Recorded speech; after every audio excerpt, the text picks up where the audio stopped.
여러분 안녕하십니까? 부동산 고민 무엇이든 물어보세요. 2부 순서 시작합니다.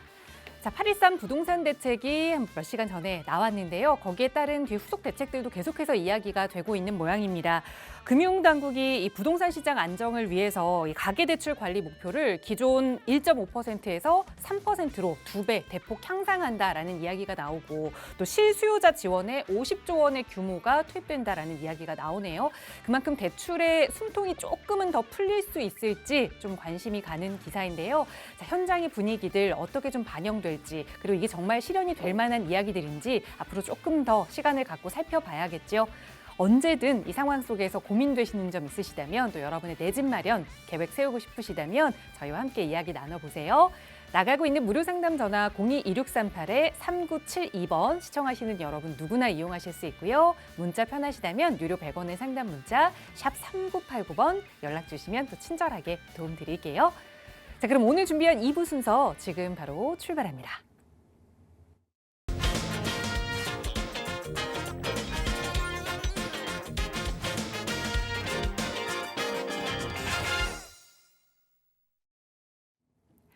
네, 오늘 8월 13일 목요일 정말 부동산과 관련된 여러 가지 대책들이 쏟아져 나오고 있어서 머리가 조금은 복잡한 하루가 되지 않을까 싶은데 그 내용들 또 저희 전문가들이 함께 잘 정리해서 떠먹기만 하면 되도록 전해드릴 예정이니까요. 오늘 방송도 끝까지 함께 보시고요. 함께 해주신 전문가 소개해드리겠습니다. 국토개발연구소 이윤환 대표 나오셨어요. 대표님 어서 오세요. 네, 반갑습니다. 전국에 계신 시청자 여러분. 매주 목요일 2시에 찾아뵙는 이윤환입니다. 자, 일단 날씨 선선해졌어요. 뭐 선선해졌다기보다도 원래 여름이 이런 날씨였는데 너무 뜨거웠던 여름에 비해서는 조금 더 누그러졌다라는 표현이 맞겠죠. 자, 어쨌든 뭐 너무 뜨거웠던 여름은 조금 지난 부분 때문에 좀 활동해가 좀 괜찮지 않나 생각이 되고요.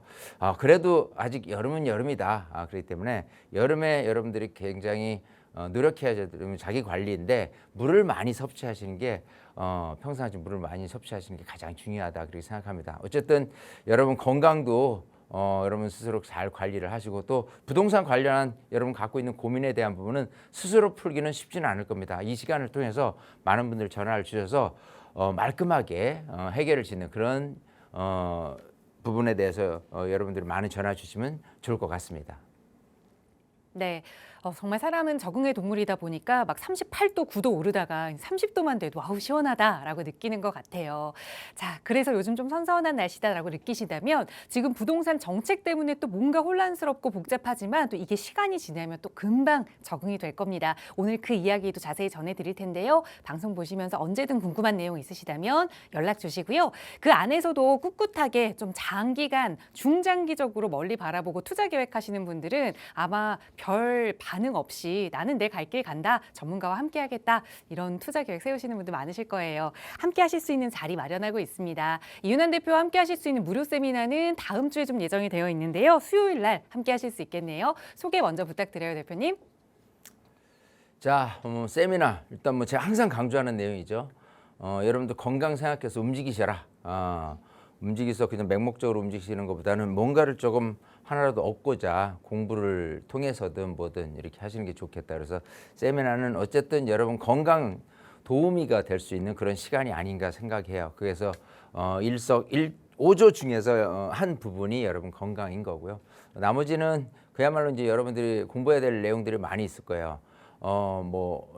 방금 전에 발표한 공급대책 방안이라든지 세제 개편이라든지 이런 내용도 좀 훑어보는 시간도 필요할 것 같고 향후 어떻게 그에 따른 대응을 해야 될지라는 부분도 마찬가지 여러분 갖고 있는 고민도 좀 풀어야 될 것 같고 또 지금 뭐 한강변 소액 투자라고 했는데 어쨌든 이런 식으로 우리가 얼마가 투자가 돼서 얼마 기간 동안 얼마 이익을 볼 수 있느냐에 대한 부분도 조금 더 구체적으로 공부해야 될 시간이 필요하지 않은가 싶습니다. 어쨌든 무료 세미나를 통해서 여러분들의 많은 것을 얻어갈 수 있으니까요. 많은 분들이 오셔서 여러분들의 시간으로 적극 소화하시면 좋을 것 같습니다.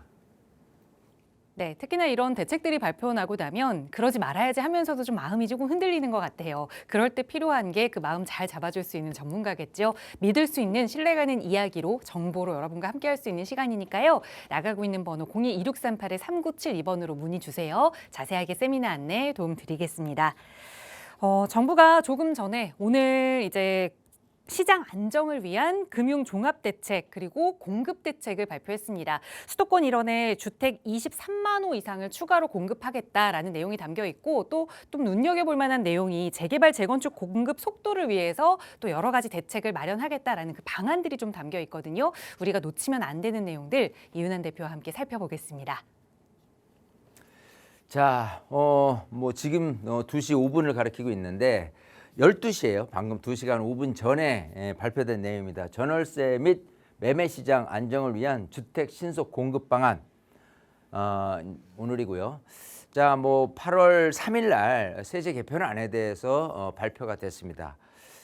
그에 따른 내용으로는 주도적인 게 거주를 해야지 혜택을 많이 볼 수 있다. 보유세라든지 양도세라든지 이런 부분이었는데 자, 그것 때문에 거주를 목적으로 내 집으로 들어간다라는 분이 많이 생기겠죠. 그러면 상대적으로 이제 전월세 사시는 분들 같은 경우는 집주인이 들어와야 되니까 나가야 돼요. 그럼 나가야 되는데 그 집마저도 저 주인이 들어온다라는 부분으로 계속해서 이렇게 누적이 된다 그러면은 결국 공급이 적어질 수밖에 없죠. 그거에 따른 부분에 대해서 아마도 전월세를 제일 앞에 서두로 둔 게 아닌가 생각이 됩니다. 자, 전월세 및 매매 시장 안정을 위한이에요. 또 그리고 주택 신속 공급 방안 공급을 좀 빠르게 진행을 하겠다라는 부분인데 자, 일단 기본적으로 이제 공공택지 공급에 대한 부분 빠르게 사업을 진행을 하겠다, 확대를 하겠다 이런 내용이에요. 뭐 중요한 거는 이런 식으로 전체 현행 지구지정부터 계획, 부지 조성부 등등을 좀 더 본격적으로 최대한 2년 7개월 정도를 단축시키겠다는 내용이 담겨져 있습니다. 자, 거기다가 이제 집값이라는 거는 사실 과외서부터 그러니까 도심 외에서부터 오르는 게 아니라 도심에서 가격이 오르기 때문에 도심에 대한 공급을 확대할 필요가 분명히 있을 겁니다. 그렇기 때문에 도심 공급 확대 방안이에요. 자, 지난 1월 29일 공급 방안을 하는 거에 대해서 추가적으로 하는데 좀 신속하게 공급을 조금 확대하겠다라는 내용이 담겨져 있다라고 보시면 될 것 같고요.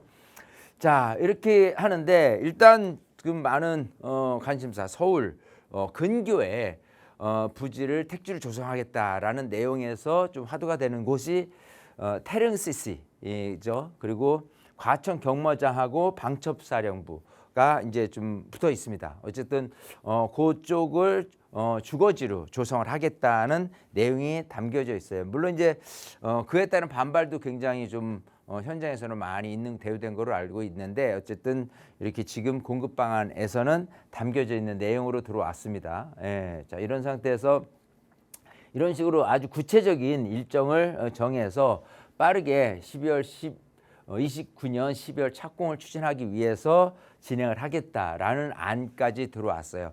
또 뭐 태릉CC라든지 과천 경마장이나 방첩사 말고도 용산 국제업무지구도 빠르게 2029년 완료를 목표로 해서 2028년 말 주택 착공을 추진하는 쪽으로 해서 좀 서두르겠다라는 부분이고 뭐 은평구 동대문 일원이라든지 소금의 역세권 부지라든지 이런 부분을 디테일하게 나열해 놨습니다. 아마도 여러분들이 어디에 살든 간에 근교에 어떤 개발이 되는구나라는 거를 이번 전체적으로 좀 읽어보실 필요가 있지 않겠느냐 생각을 하고요.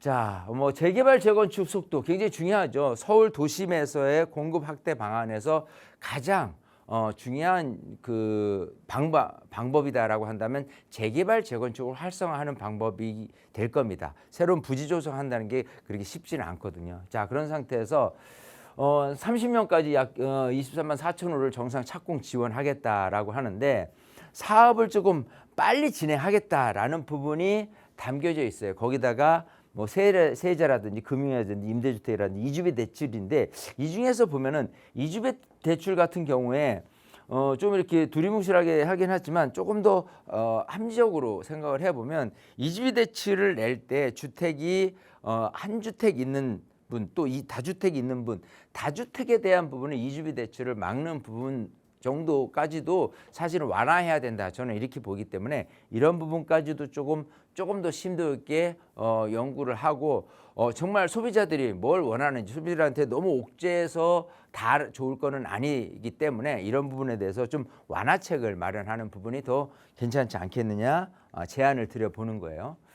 자, 뭐 중요한 건 이거 같아요. 재개발 그 조합 설립 동의율 자체가 지금 현재 도정법에서의 재건축은 70%에 낮춰졌죠. 월세 75%에 70%. 근데 재개발은 그대로 75%로 남겨져 있습니다. 그거를 75%에서 70%로 개선을 하겠다라는 부분이 이번에 들어와 있습니다. 굉장히 좀 중요한 내용인데 왜냐하면 어느 현장, 재개발, 재건축 현장을 가서 보면 70%에서 이 75%를 동의를 받기 위한 깔딱고개 여기서 굉장히 사업이 오래 지연되는 부분들 현장들이 너무 많습니다. 그렇기 때문에 현실적으로 봤을 때 제가 누누이 뭐 저도 이제 그 박사 논문을 패스를 하면서 이 부분을 굉장히 좀 어필을 많이 했었는데 자 이런 부분이 이번에 담겨져 있다는 부분은 굉장히 조금 잘한 일이다라고 생각을 하고요.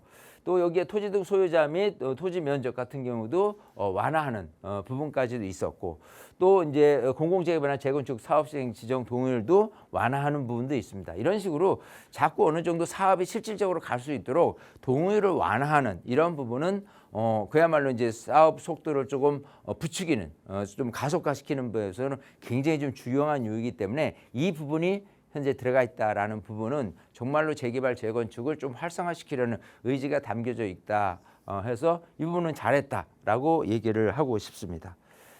자 어쨌든 이 부분까지 말씀을 드렸고요. 뭐 기본적으로 여러분들 지금 항상 이거 어디 있어 하다 보면은 막 검색하고 뭐 하고 많이 그 여러분들이 헷갈려 하실 텐데 국토교통부 들어가서 보도 자료를 보서 오늘 날짜를 탁 하면 요 내용이 담겨져 있으니까 한번 인터넷 들어가서 구체적으로 한번 쭉 한번 여러분들이 검토하는 시간을 갖는 것도 괜찮겠다 이렇게 말씀드리고 싶습니다.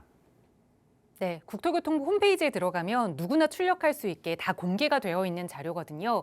사실 요즘에 정말 많은 정보들이 인터넷에 돌아다니고 또 유튜브 통해서도 많은 유튜버들이 이런 이야기를 분석하고 있다 보니 그냥 맹목적으로 보고 믿는 경우가 많은데요. 여러분 스스로도 한번 읽어보고 공부하는 시간 가져보시고 언제든 어려우시다면 저희 전문가와 함께 이야기 나눠보세요. 나가고 있는 무료 상담 전화 열어두고 있고요.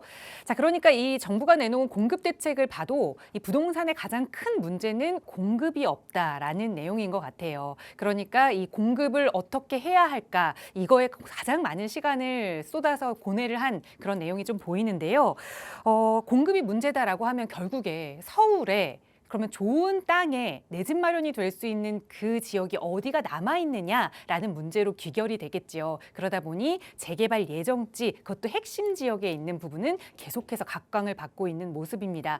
뭐 재개발 핵심지 하면 가장 먼저 떠오르는 몇 가지 지역들이 있는데 그중에 빠지지 않고 등장하는 지역이 바로 이 자양동 지역일 겁니다. 그래서 오늘은 이 자양동 지역을 지금 투자해봐도 괜찮은지 그 이야기를 조금 자세히 나눠보고자 하거든요. 대표님 전해주시죠. 자, 뭐 자양동 워낙 그 핫한 곳이죠. 뭐 입지적으로 봤을 때 보면은 항상 그 동을 에워싸고 있는 곳이 구입니다. 서울 시내에 그 25개 구가 있어요.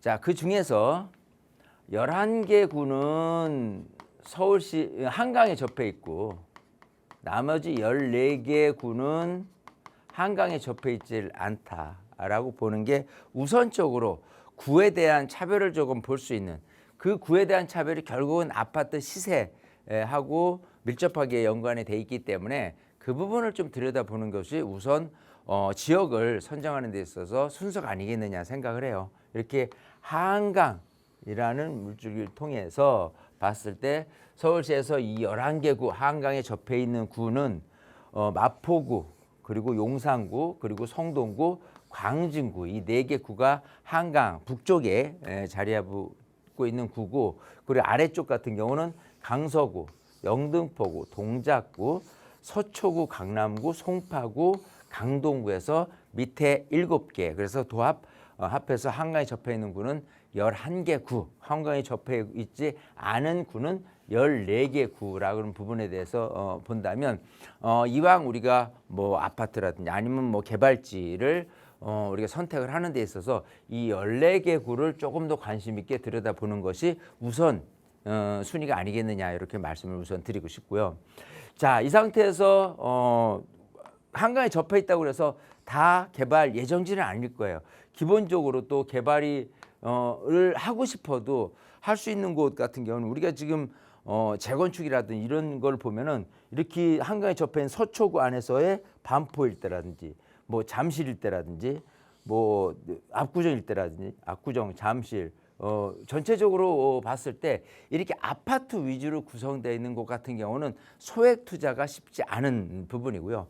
그야말로 소액 투자가 가능한 한강에 접해 있는 구와 동을 얘기한다면 이렇게 재건축 아파트 위주로 되어 있는 곳이 아닌 곳을 갖고 얘기를 하게 될 겁니다. 하지만 그마저도 이미 개발지, 예를 들어 한남 뉴타운이라든지 성수 전략정비구역이라든지 뭐 지금 자양 4동도 굉장히 조금 핫하게 신속 통합기획으로 진행되는 곳이라든지 이런 식으로 재개발 구역인데도 불구하고 굉장히 좀 핫한 구역 같은 경우는 그 빌라 가격도 굉장히 높아 있는 상태일 겁니다. 그래서 우리가 소액 투자로 접근할 수 있는 부분에 대해서 아직 개발이 안 돼 있는 곳이라고 따진다면 어찌 보면 마포구, 합정이나 망원동 일대라든지 당산동 일대라든지 뭐 그 소위 이제 저층주거지로 형성돼 있는, 그러니까 예를 들어서 강서구 가양동이다라고 한다면은 이제 아파트를 재건축을 하는 부분일 것이고,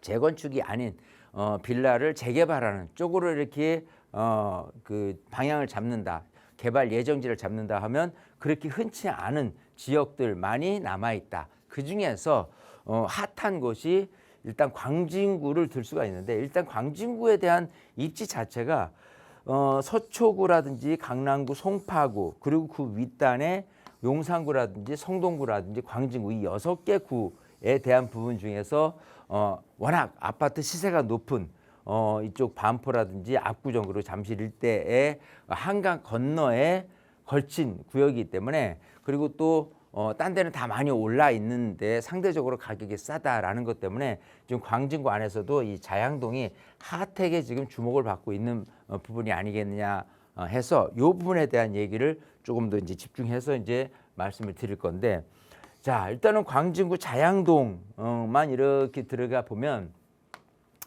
기본적으로 이쪽 그 일대부터 해서 이렇게 구역이 돼 있는 곳이 자양동, 다 한강에 접해 있다라고 보시면 될 거고요. 자양동 같은 경우가 이쪽 4동부터 해서 이렇게 3동, 그리고 이렇게 2동, 그리고 1동, 이렇게 각 그 행정구역별로 해서 1동, 2동, 3동, 4동이 나눠져 있습니다. 이 중에서 우리가 이제 겨냥하는 포커스는 뭐냐면, 이미 개발 지역으로 선정이 된 곳 같은 경우는 일단 빌라 가격이 예전 빌라 가격이 아닐 거란 말이에요. 굉장히 좀 높은 가격, 즉 프리미엄이 올라 있는 상태이기 때문에 그거를 제외한 구역을 찾아내는 것이 이제 중요할 것이고, 우선 지정된 곳이라고 따진다고 한다면은 일단 자양사동의 신속통합기획, 그리고 이쪽 그 양꼬치 골목인데 그 위도 사실 모아타운을 진행을 하려다가 무산됐고 다시금 사업을 진행하려는 움직임이 있는 거는 맞아요. 예.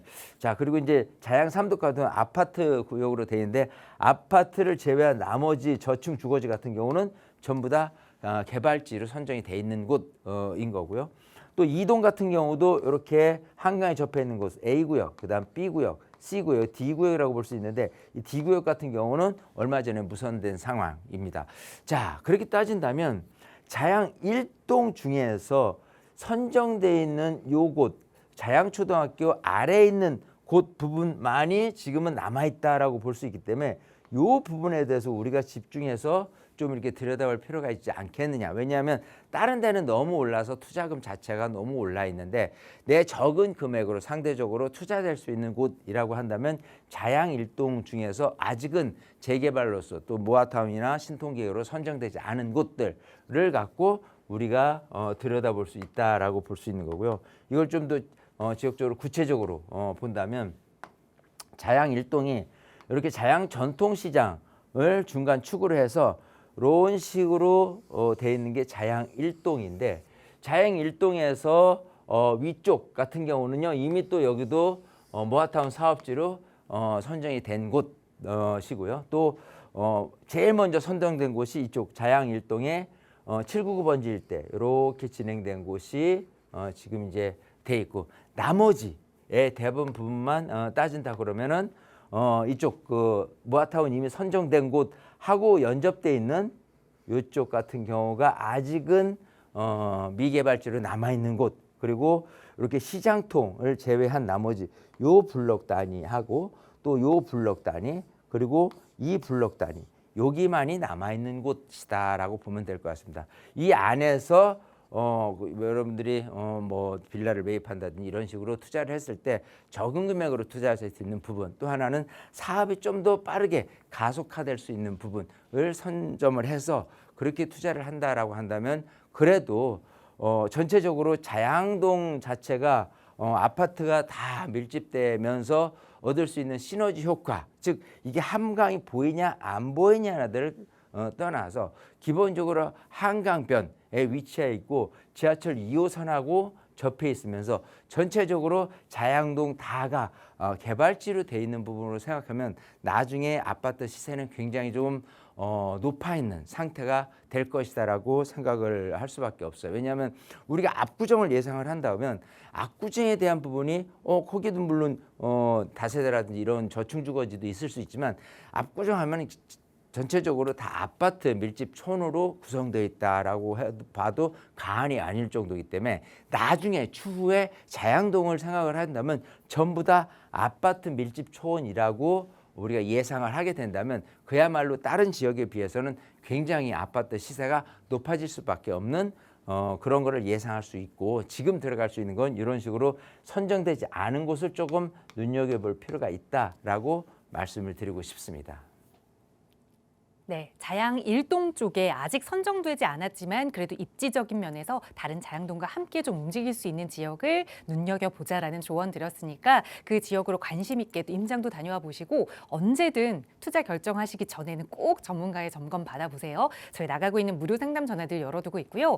그런데 이런 투자를 계획하고 계시는 분들도 이 83 세제 개편안에 따라서 이제는 거주하는 1세대 위주로 세금이 혜택을 받기 때문에 투자하기 조금 겁나요 하시는 분들도 많이 계시거든요. 그런데 또 저희 방송 오래 함께 하시는 분들은 알고 계시죠. 그런 또 규제책을 피해갈 수 있는 제도들이 분명히 마련이 되어 있습니다. 그게 바로 신축 다세대를 좀 활용하는 건데요. 신축 다세대 같은 경우에는 여러분 걱정하시는 그런 세금에 대한 페널티 없이 또 마음 편하게 투자 계획을 세워보실 수 있을 것 같아요. 이게 무슨 이야기인지 이윤환 대표께 바로 들어보죠.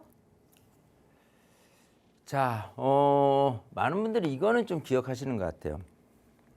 2027년 12월 31일까지 6억 이하의 신축 빌라를 매입을 하게 된다면 취득세, 보유세, 그리고 이제 양도세에서 주택세에서 제외시켜주는 이 혜택이라는 부분이 있습니다. 그래서 많은 분들이 6억 이하에 대한 관심을 많이 갖고 있는 게 현실이에요.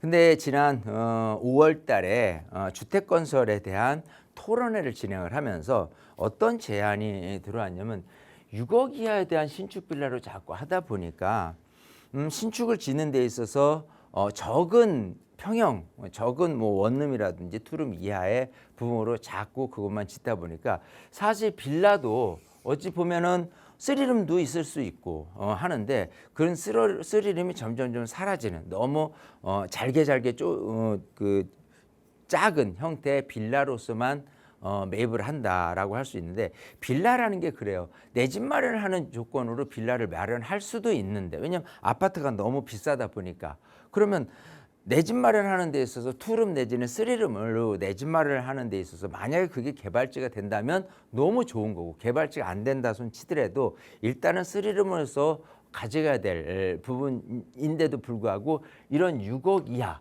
또 그것도 있습니다.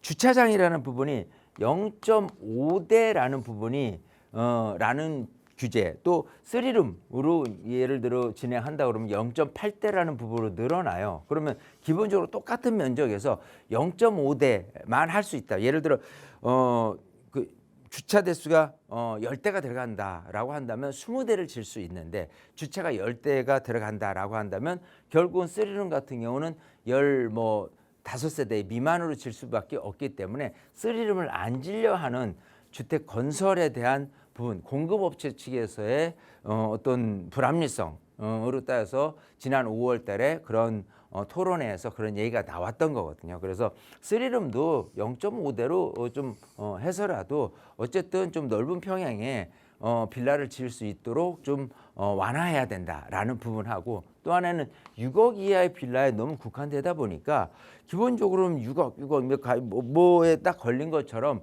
그것만을 꽂혀서 하는 부분을 이 너무 불합리하다. 좀 지가가 높은 지역 같은 경우는 조금 더 큰 금액으로 이렇게 접근해야 되는데 6억 하다 보니까 결국은 뭐 원룸 아주 적은 4-5평의 원룸으로만 이제 접근이 되는 부분이 조금 불합리하다는 측면에서 8억 내지 9억으로 진행할 수 있도록 좀 이렇게 제도를 조금 개편해 달라는 제안이 들어왔는데, 이번 주택 공급에 대한 방안에 이런 부분이 들어갈 줄 알았는데 기본적으로는 요 금액에 대한 부분은 들어와 있지는 않았어요. 대신에 2017년 12월 31일까지 이런 혜택을 줄 수 있는 부분이 1년 연장된 부분은 들어왔습니다. 2028년 12월 31일까지 해서 6억 이하의 신축 빌라 같은 경우는 아까 얘기한 뭐 취득세, 보유세, 양도세에 대한 주택수에서 제외되는 부분까지 들어오긴 했는데, 조금 더 활성화적인 측면에서 본다면 이런 부분이 그 6억이 아닌 8억 정도, 뭐 8억에서 9억이라고 했는데 8억 정도만 된다고 손치더라도 좀 원활하게 주택 공급, 그것도 매도 매수 이런 부분이 거래가 될 수 있는 부분이 자유롭게 좀 이루어질 수 있다라는 부분에 대해서 제안을 좀 드려보고 싶은 거예요. 그렇기 때문에 좀 이런 부분에 대해서 좀 더 적극적으로 좀 주택 경기 활성화라는 측면에서 좀 정부가 좀 들여다보고 좀 현실적으로 방안을 좀 대책을 마련할 필요가 있지 않겠느냐라는 부분에서 말씀을 드려봤습니다. 네, 2027년 말까지로 알고 있었던 그 기간이 1년 더 연장된 건 정말 환영할 일이지만, 그래도 한 가지 더 실효성 있는 방안으로 금액을 조금 더 상향했으면 좋겠다라는 우리 전문가의 의견을 또 전해드렸으니까 정책하시는 분들이 좀 잘 보시고 또 반영을 해주셨으면 좋겠네요.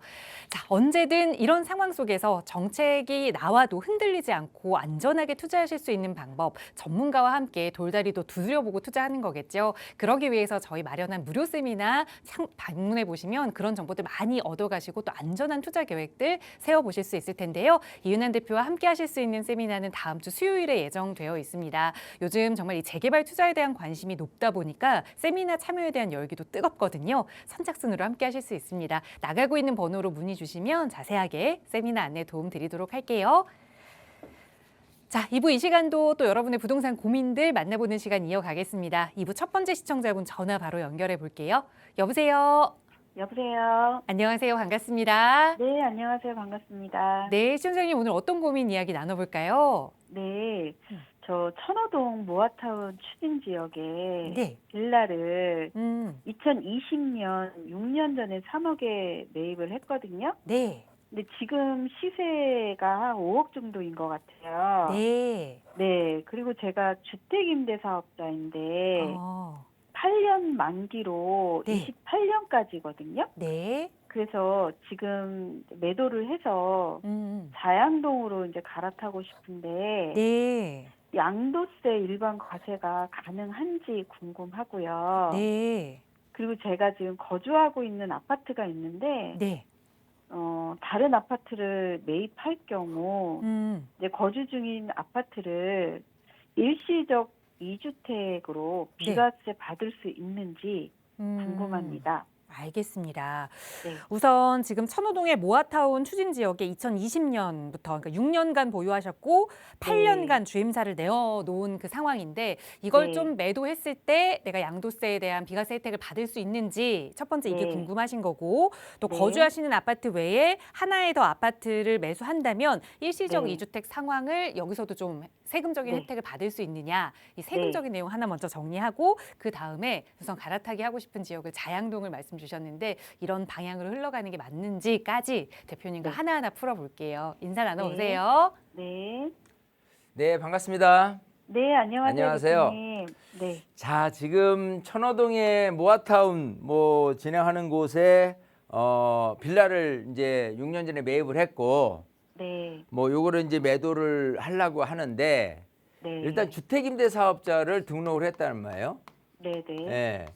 자, 근데 주택임대사업자 등록 기간이 만료가 안 돼 있어요. 만기는 네, 이제 2028년 네, 네. 만기인데 그 전에 이거를 매도를 한다라고 한다면 네. 그 혜택을 볼 수 있느냐라는 네, 네. 부분 이런 부분인데 사실 그래요. 2020 만기까지 그러니까 이게 4년짜리가 있었고 그 전에 8년짜리가 있었단 말이에요. 네. 예, 그래서 8년짜리는 만기를 채워야지만 그 혜택을 온전히 다 볼 수 있다라는 부분 때문에 네. 그래도 아쉽지만 조금은 2년 정도는 가져가는 게 더 낫지 않겠느냐 생각은 해요. 아. 네, 왜냐하면 네. 기본적으로 2년 더 가져갔을 때 혜택은 우선은 장특공제에 대한 부분이 50%를 받을 수 있는 부분이 있고 네. 또 이제 이렇게 다주택자 그 일단 중과라는 부분에 대해서 피해갈 수 있는 부분이 있는 부분이고 또 지금 모아타운이 한창 진행 중이라고 했잖아요. 네. 모아타운이 진행 중에 보면은 초기에 되는 진행되고 있는 금액하고 조금 더 이게 그래요. 모아타운 선정됐다. 네. 그죠?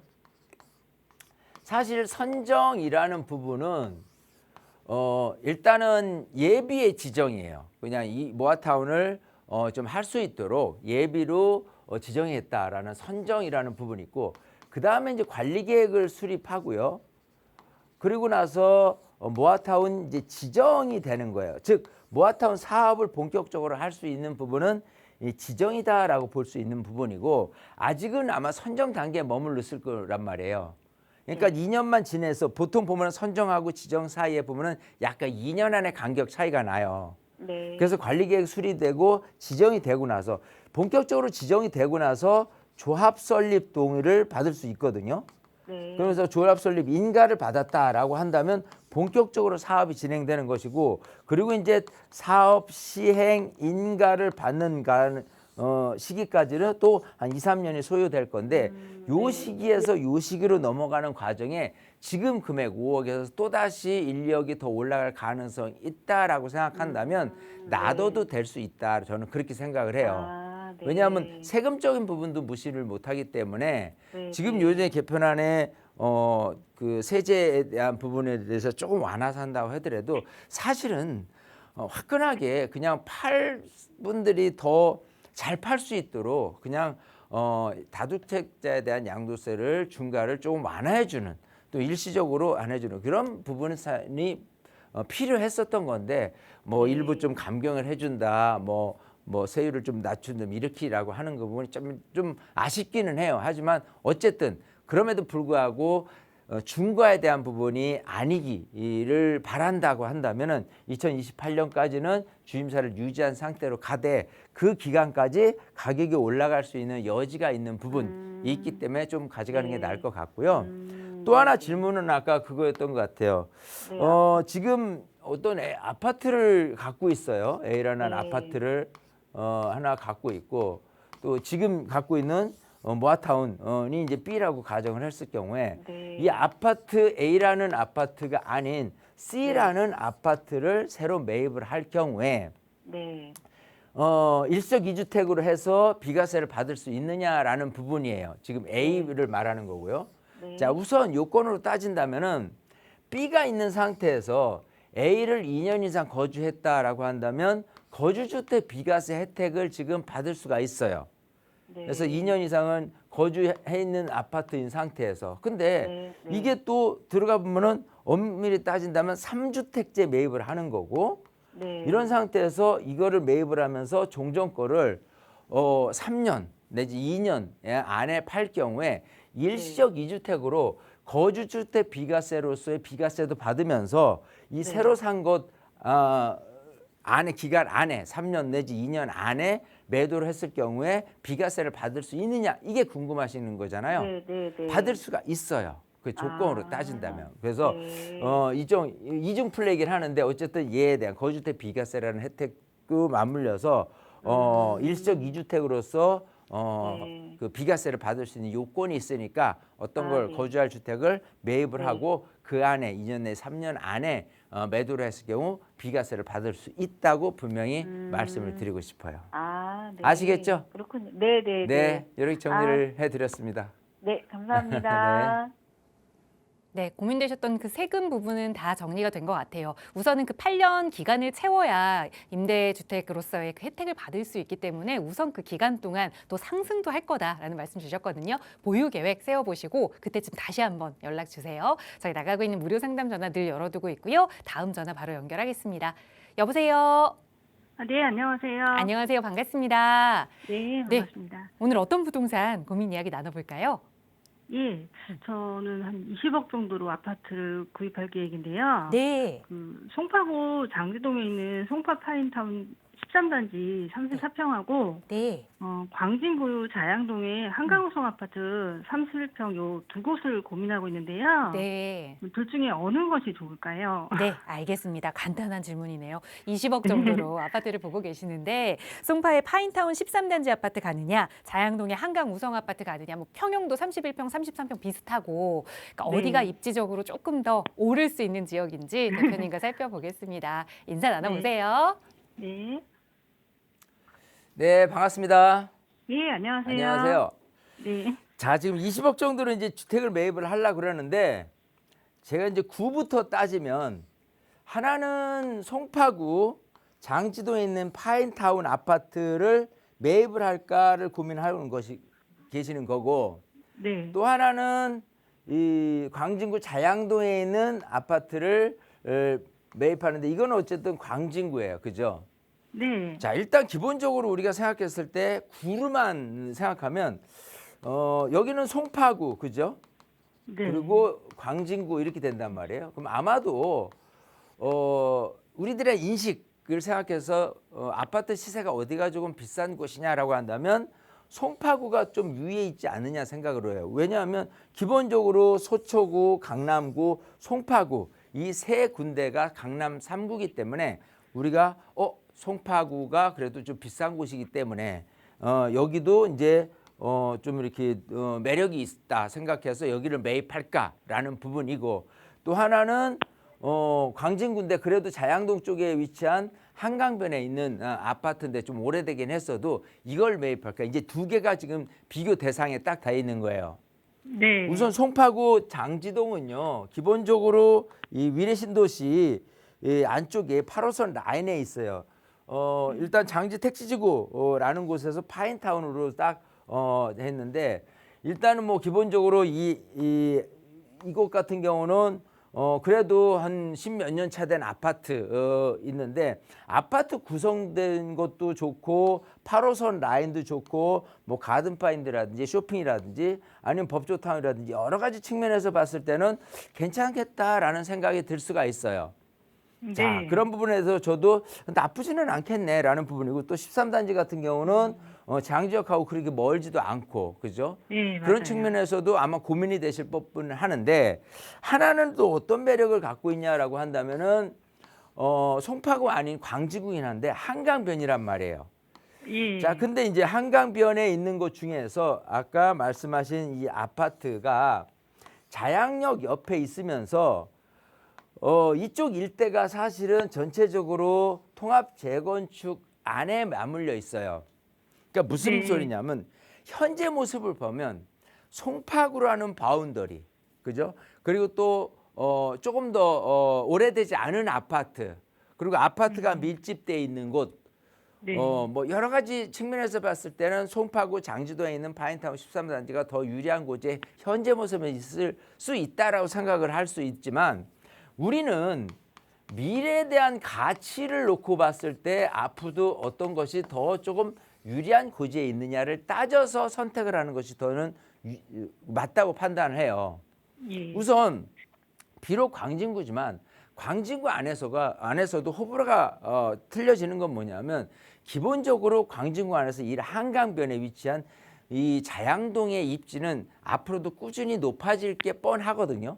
네. 그런 측면에서인 거고 또 자양역 뚝섬 유원 지역이었죠. 옛날 이름이 바뀌어서 자양역인데 이 근처하고 지하철역하고 굉장히 가까워요. 근데 정말 중요한 건 뭐냐면 얘가 재건축을 할 수 있다는 가치예요. 그러니까 재건축인데 따로따로 요 아파트 우성이라든지 현대라든지 성원이라든지 이런 아파트가 따로따로 개발되는 게 아니라 통합해서 개발된다. 또 그 위에 쪽으로 해가지고 신속통합기획이 3,000세대가 들어온다라고 생각을 해본다면 재건축에 대한 기대치와 재건축 이후의 아파트 시세라고 한다면 절대 장지동의 파인타운 아파트가 얘를 따라잡을 수가 없다. 저는 그렇게 생각해요. 그래서 네. 뭘 선택해야 되냐면 현재 모습에서 송파 위치에 있고 아파트 단지가 많고 뭐 여러 가지 좀 새 거 있고 뭐 이런 거에 대한 부분보다도 향후의 미래 가치적인 측면에서 선택을 하는 것이 훨씬 낫지 않겠느냐 생각을 하는 거예요. 이해되시겠어요? 네. 네. 예, 항상 이 아파트 시세는요 점점 한강하고 접해 있느냐 접해 있지 않느냐에 대한 차이로 간격이 점점 벌어집니다. 송파구로 해서 송파에 대한 모든 아파트가 다 가격이 오르는 게 아니라 송파 안에서도 한강변에 있는 잠실 일대라든지 이런 아파트는 계속해서 주가가 높아지고 한강하고 멀면 멀수록은 상대적으로 가격이 덜 오르는 편이고 마찬가지 비록 광진구라고 하더라도 이 한강변에 있는 아파트와 그렇지 않은 아파트의 가격은 점점 벌어질 수밖에 없다. 이해되시겠어요?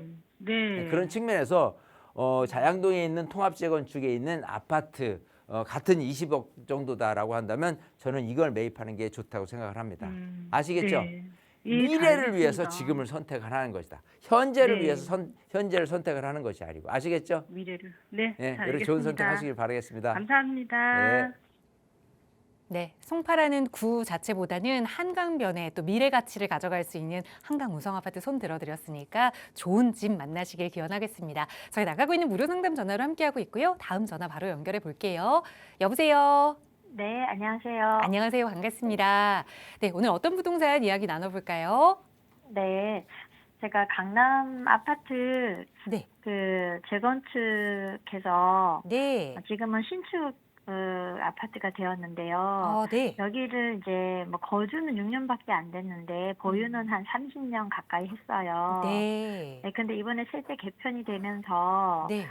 남편도 은퇴하게 되었는데 아, 실제 개편이 되면 이제 네. 앞으로 계속 보유하기가 힘들 것 같아서 네. 매도하고 한 20에서 25억 정도로 매수할 만한 곳이 있을까 하고 고민이 돼서 연락드렸습니다. 알겠습니다. 지금 거주도 하고 계시는 거예요? 네, 거주는 하고 있어요. 네, 30년 넘게 보유는 했지만 거주는 한 6년 정도 하셨고, 그러니까 가장 걱정되는 건 은퇴 이후에 이제 이 세금적인 부분인데, 네. 그래서 이걸 좀 매도하고 20억에서 25억 아파트로 좀 평형을 줄여서 가보는 게 어떨지 한번 네. 계획 세워보겠습니다. 대표님과 인사 나눠보세요. 네. 네, 반갑습니다. 네, 안녕하세요. 안녕하세요. 자, 지금 강남에 있는 아파트가 어디 아파트죠? 서초 그랑자이요. 서초 그랑자이. 네. 자, 서초 그랑자이가 옛날 무지개 아파트잖아요. 네. 예, 무지개 아파트 재건축돼서 2021년에 입주를 해서 몇 년 안 된 아파트. 자, 재건축된 아파트인데 30년이나 보유를 했어요. 그죠? 네. 자, 올해 보유를 했는데 거주는 6년밖에 안 했어요. 지금 정부 이번에 세제 개편안에 의해서라고 따진다면 지금 2026년 그리고 2027년 2028년 그리고 2029년 가면서 점점 더 거주 요건에 대한 부분이 강화돼요. 그러니까 거주 요건에 대한 부분이 많아져야지만 세금 혜택을 온전히 받을 수 있어요. 네. 또 하나는 그 한계점 일 자체가 8년 말까지 따진다면 20억까지는 되는데 2025억 9년이 넘어가면 이게 이제 한도가 10억으로 확 줄어요. 즉 장특공제가 80%까지 되는데 12억까지는 비과세를 해더라도 그 이상 되는 거죠. 여기처럼 뭐 30억이 넘는다. 굉장히 조금 고가의 아파트다라고 한다면 그 80%가 굉장히 유리한데 그것도 거주 요건이 많아야지만 될 수 있다. 그건 좋다 이거예요. 근데 거기에 또 한계치를 20억 내지 30억으로 이렇게 점점 줄여가니 지금 상황에서도 남편 은퇴 시기와 맞물려서 또 지금 6년인데 거주한 기간이 7년, 8년 이렇게 한다면 우리 시청자님 같은 경우 가장 적기다라고 할 수 있는 부분으로 따진다면 저는 2027년 말부터 28년 초가 되지 않겠느냐 생각을 해요. 매도 시기가. 네. 그러니까 왜냐하면 일단 2028년까지에 대한 부분 장특공제에 대한 부분과 아까 얘기한 한계치가서 20억에서 2009년에 10억으로 확 줄은다는 거는 그야말로 세금에 대한 부분에 대해서 내가 내야 될 세금이 확 올라간다는 걸 의미해요. 네. 근데 또 그런 것도 있을 거예요. 지금 우리 시청자님 같이 야 내가 이제 어차피 팔긴 팔 건데 이걸 언제 팔아야 되느냐라고 한다면 2028년 하반기로 가면서는 많은 분들이 도저히 안 되겠다. 팔아야 되겠다. 그러면 많은 분들이 이거 판다고 이제 물건이 내놓으면서 결국은 그 많은 물건에 의해서 결국은 내가 가격이 점점 좀 떨어질 수 있는 가능성도 있다는 거로 생각한다면 가장 최대치로 거주 기간을 늘리고 최대 어떤 세율적인 측면에서 그리고 아까 한계치인 10억, 20억 이거를 최대치로 얻어낼 수 있는 부분이라면 계약은 27년 말에 잔금은 28년 초에 하는 게 우리 시청자님한테 가장 적기가 돼요. 네. 이해되시겠죠? 네. 네. 그러니까 그런 측면에서 저는 매도 시기를 그때 하는 게 좋고 그럼 매도하면은 어디로 가느냐라고 하는데 우리 방금 시청자님 바로 앞에 지금 송파 쪽에 이렇게 할 거냐 광진구에 대한 자양동 쪽 아파트를 할 거냐 혹시 방송을 보셨는지 모르겠지만 제가 뭐라고 말씀드렸냐면 한 20억 정도 초반에 있는 아파트를 선정해서 미래가치 측면에서 차라리 그 통합 재건축으로 진행하려는 이쪽에 그 부분을 매입을 하는 것도 괜찮겠다라고 우리 시청자님도 마찬가지 지금 이게 30억 넘는 데 있어서 매도를 하고 세금을 한 대략적으로 2억 정도를 내고 또 나머지 얼마 정도는 그 묻어두고 그리고 나머지 금액으로 20몇억 갖고 한다라고 한다면 여기가 제격인 거예요. 왜냐하면 현재 모습보다도 재건축이라는 희망과 앞으로 재건축 이후에 그 시세로 따졌을 때 되면 우리 시청자님도 여기를 한번 들여다보는 게 괜찮지 않겠느냐 생각을 해요.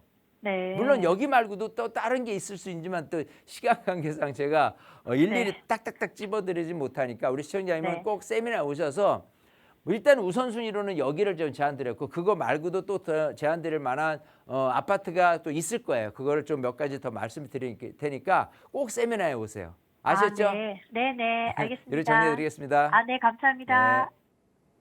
네, 가장 적당한 그 매도 시기가 언제인지까지 일러드렸으니까 아직까지는 조금 더 거주 계획 세워보시고 꼭 한번 세미나에도 방문해 보세요. 투자 계획뿐만 아니라 이렇게 내 집에 대해서 세금 때문에 뭔가 갈아타기 고민하시는 분들도 좋은 정보 얻어가실 수 있는 시간일 텐데요. 다음 주 수요일 세미나 다시 한번 안내 부탁드려요, 대표님. 자, 날씨가 일단은 좀 정말 풀어졌다. 와, 진짜 40도 육박하는 그거를 생각하면 일단은 집 밖을 딱 나가는 순간 숨이 턱 막힐 정도로 너무 뜨거워서 다시 집으로 돌아오는 사례도 있었습니다.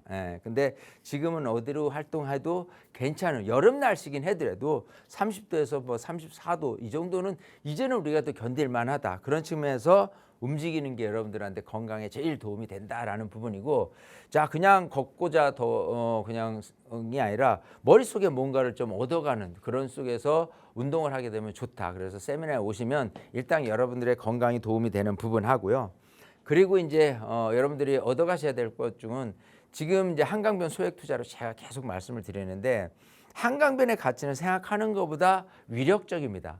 지금 모습은 어떻게 될지 잘 여러분들이 모르지만 저는 이제까지 18년을 방송을 해왔고 굉장히 오랫동안 이 부동산을 모니터링하면서 느끼는 부분에 한강변은 위대하다. 그런 측면에서 한강변에 대한 소액 투자를 집중해서 말씀드리니까요. 많은 분들 오시면 좋을 것 같습니다.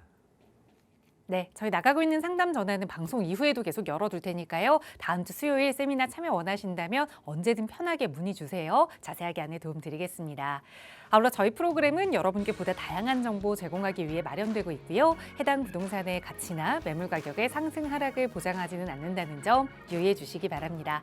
자, 오늘 오후도 건강하게 보내시고요. 저희는 내일 이 시간에 다시 인사드릴게요. 시청해 주신 여러분 고맙습니다.